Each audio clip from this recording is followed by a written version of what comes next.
Good evening, everyone. We are going to get started. My name's Brian Bussler. I'm the superintendent of schools in the Oregon School District. And on behalf of our Oregon Board of Education, welcome for coming tonight to this parent and community informational session.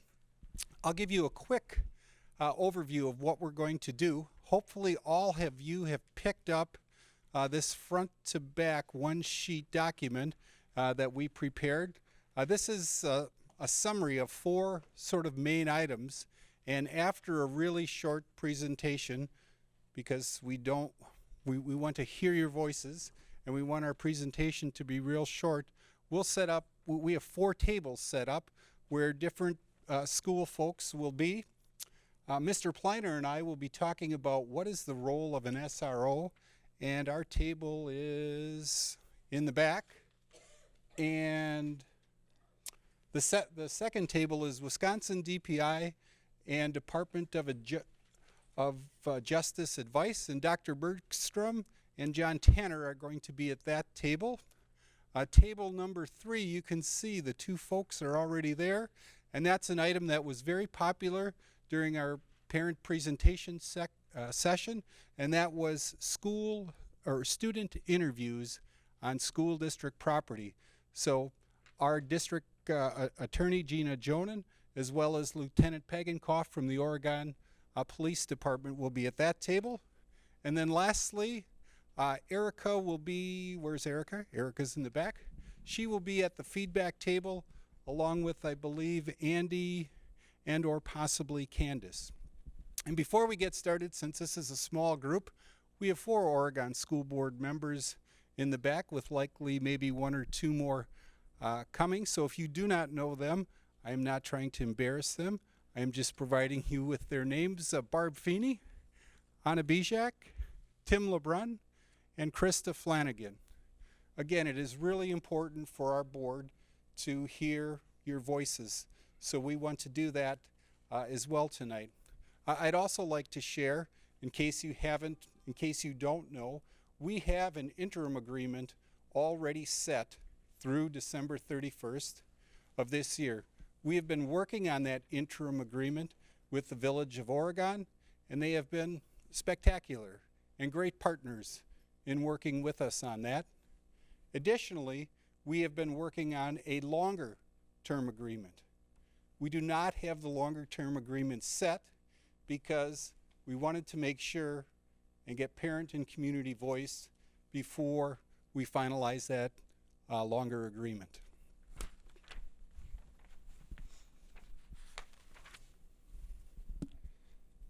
It's very difficult to advance the slides without this important little device. So now I have to figure out it's on that computer. Again, not a surprise if you've been to our school district meetings before, you've seen our mission statement. Helping students acquire the skills, knowledge, and attitudes to achieve their individual potential. And you can see students of all grade levels in those photographs. Then something that came out of a community event, a little bigger community event than this, which was our visioning conference back in August of 2015. You'll notice by design in the center of our 5 core values is the whole child emphasis. What that means is we're going to help each young person to become as successful as they can and address everything they walk into school with, from an academic, a behavior, and a social standpoint. If we go around in clockwise, in the upper right-hand corner is relevant and empowering learning experiences. That's our day-to-day classroom teaching. We want our students to be engaged, we want them to be motivated, and fortunately we have an outstanding faculty and staff that does that with all of your children. You'll notice educational equity is another one of our core values, along with strong family and community partnerships. In many senses, that's really what this meeting is. A reach out and an opportunity for community members to share, and family members to share with us their perspective, and tonight on the issue of SRO. And then caring and professional educators. our community made a significant investment in a new educator compensation plan in 2018 or 16. We are delighted that the community supported that plan by almost a 2/3 majority, and we are 100% implemented with the plan that we brought to the community.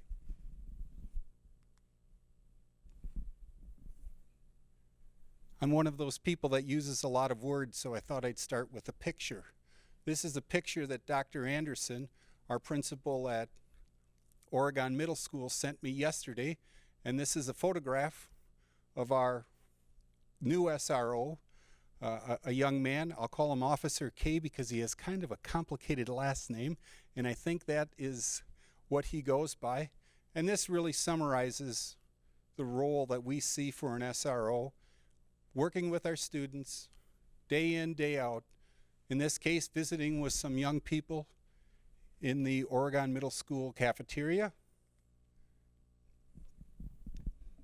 Again, I've talked about the strong family and community partnerships. We try every time we have an item that needs community feedback to bring people together and to talk about it, because we can't plan the best school system without all of your input and feedback. And when we have a challenging issue, like not having an SRO at the beginning of the year, we want to keep you informed to let you know exactly where we are. Again, here's a little background information on the SRO. We have worked together for years and had an SRO in our school district. While the SRO spends a majority of the time at Oregon High School, this individual also spends some time in all of our schools. As you would suggest, or as you would suspect, lunch hour is a popular time for the SRO to visit the most number of students and be highly visible in our schools. As I mentioned, we have a current contract that's in place through December 31, 2019. Again, we're delighted that we were able to get that approved with the village. I believe it was Monday, November 4th, and Tuesday, November 5th, we had our new SRO in our schools. And then tonight, our goal is to gather your feedback, gather your thoughts and ideas, work that in. I will say we may not be able to work every little detail and piece of feedback that you have, but we want to capture the themes so that we can include that in our longer term agreement. We've heard this question a number of times in our, I'll call it our subcommittee of the village and the school district talked about what's the role of the SRO. We know when we look at it from a statutory standpoint, the school district really invites the SRO into the school district. And this is something a lot of people might not know. The SRO plays two roles. One role is being an educational officer. They're an officer of the school district because we've invited them in, and they also have a law enforcement role. As you can imagine, sometimes those roles compete, and we're trying to get that right balance so that there's less competition between those two roles and more of a focus on how can we build the safest school buildings possible. I didn't look ahead, but that's my third point. Providing a safe school experience. We know from our 2014 referendum that was one of our cornerstone items, making sure that all of our schools are as safe as we can make them. And to the best of our ability, we were able to do that with the funding that the community provided, with having safe entrances and increasing our safety protocols.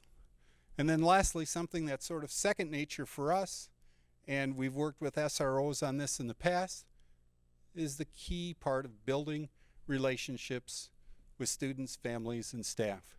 And again, a picture that you've seen before, this is Officer K over at the middle school with students.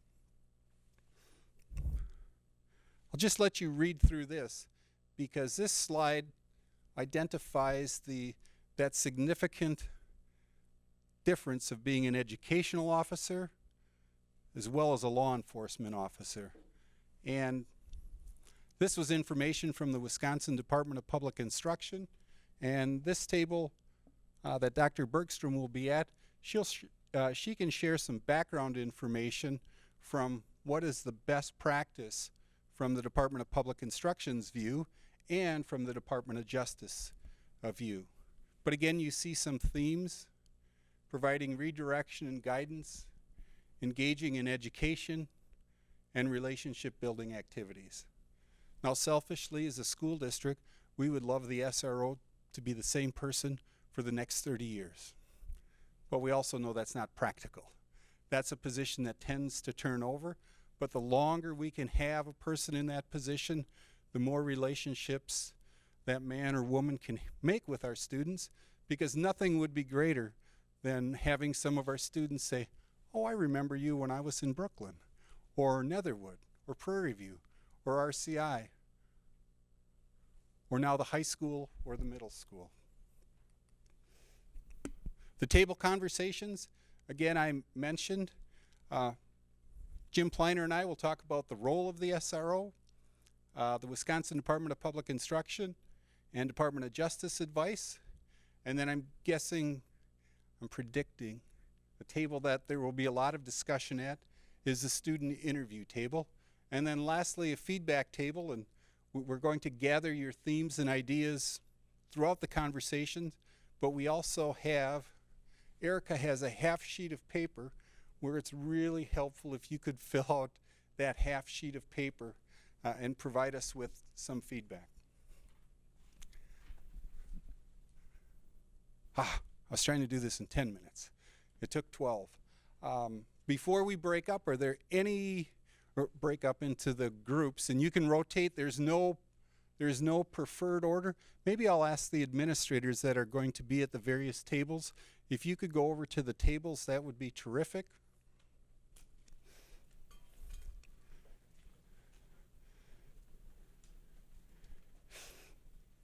And if you have any initial questions, we can entertain them for a minute or so, or we'd love to have you mingle and go to the various tables. Yes. Hi, Chris. I try to stay up to speed. Refresh my memory in terms of the timeline. We had the OPD arrangement through up to the school year, and then in the interim, we arranged with retired Dane County sheriffs. Correct. And recently we updated that. So just resequence that. Just to give Chris's question was talking about our sequence.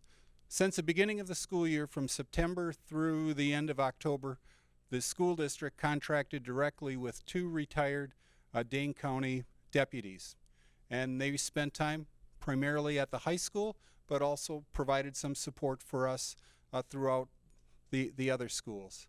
Then on November 5th, which is a Tuesday, our SRO for the interim agreement started here at the high school and is spending time visiting all the schools.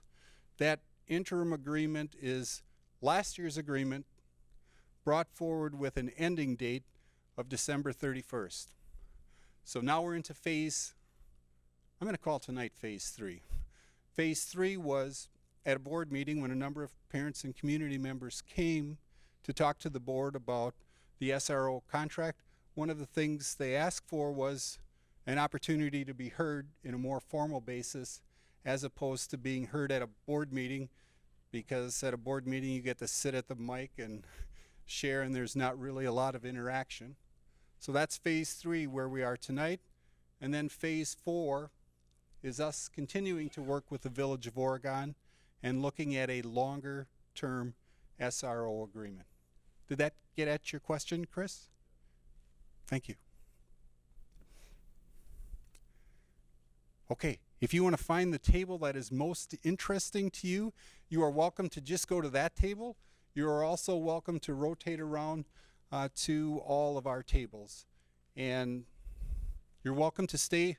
I'll stay as long as you want. We had planned for about an hour.